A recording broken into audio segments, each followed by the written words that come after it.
Em relação ao inquérito 215 de 2013, eu mandei para a perícia esse material apreendido. No gravador foram encontrados,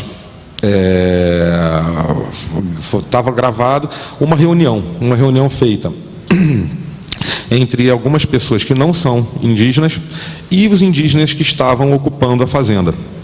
As lideranças e não lideranças, ou seja, os indígenas que estavam na área ocupada, que já tinham ciência dada pelo oficial de justiça que havia uma ordem de reintegração de posse, que eles teriam que deixar a área. Havia uma reunião entre os índios e essas pessoas que foram indiciadas no inquérito. Porque no áudio há claramente... foi degravado esse áudio, tem autorização judicial, mas a Joana Ortiz, que é conhecida como Irmã Joana, e o Flávio, né, são do CIMI, e eles lá, claramente no áudio, eles estavam parabenizando os indígenas por terem resistido e incentivando os mesmos a continuarem resistindo, porque aquela terra era deles, porque aquela luta era justa. O que ocorre é o seguinte: esse inquérito não entrou, esse inquérito já está relatado, já foi encerrado, e foi encaminhado ao Ministério Público. E esse inquérito, em nenhum momento, ele vai entrar na seara de discutir se a terra é indígena ou não. O que se discute ali é se houve crime em algum momento. O crime consiste, que foi que eu pude constatar, consiste no seguinte: há uma ordem judicial. O oficial de justiça chega e fala: olha, você tem que sair daqui. Se você resiste, se recusa, isso é crime. É o crime de resistência. E isso daí foi constatado. Existe por parte dos índios, né? Houve resistência, sim, por parte dos índios que não se retiraram. Porém, ficou bem caracterizado, já que eles tinham feito um acordo de sair, e nessa reunião, os membros do CIMI, acompanhados por outras pessoas que não são do CIMI, por uma funcionária da FUNAI, Rebeca, funcionária da FUNAI, que estava de licença médica, mas se sentiu em condições de ir lá incentivar os índios a se manterem numa área de invasão e descumprirem a ordem judicial. Então, essas pessoas, e a Rebeca foi de carona com o CIMI, ou seja, o CIMI chamou ela, como ela é funcionária da FUNAI, né, porque ela fazia parte também da COPAI, e o CIMI entrou em contato e ela levou ela foi no carro do CIMI junto com o Flávio e a Joana. Então, com esse incentivo, os índios acabaram não saindo, a reintegração precisou ser feita de uma forma com o uso da força e acabou dando no que deu.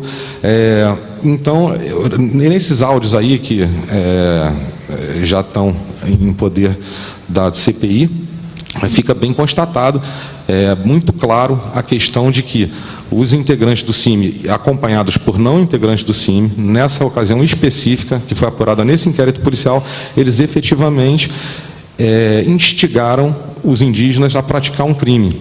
Por isso eles foram indiciados pelo crime de instigação, de instigar alguém a cometer crime, e também por formação de quadrilha, já que se uniram deliberadamente, especificamente com o fim de ir até a Sidrolândia, entrar no local de invasão e lá fazer uma reunião onde instigaram os índios a continuar na área invadida e resistir, e instigaram os indígenas a resistirem à ordem judicial. Por isso eles foram indiciados.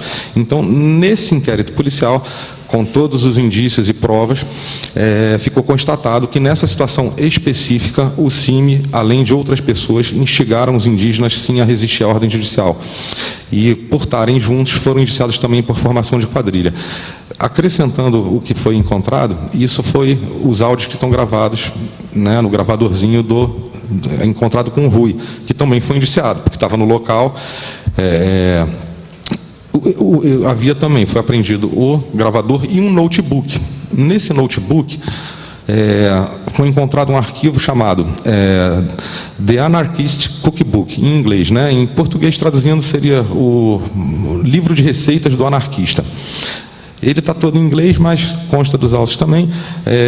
Esse livro, o que é esse livro? Esse livro é um manual, tá, que ensina a fazer granada, bomba caseira, mina terrestre, armas de fogo artesanais, praticar fraude em cartão de crédito, fraude bancária, é esse o material que estava com o Rui Sposati, que é o repórter do CIMI. Então, ele estava numa área de conflito.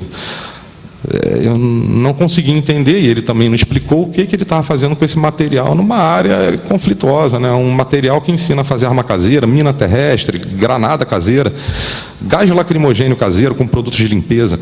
Esse é o material que foi encontrado com ele, com o Rui Sposati.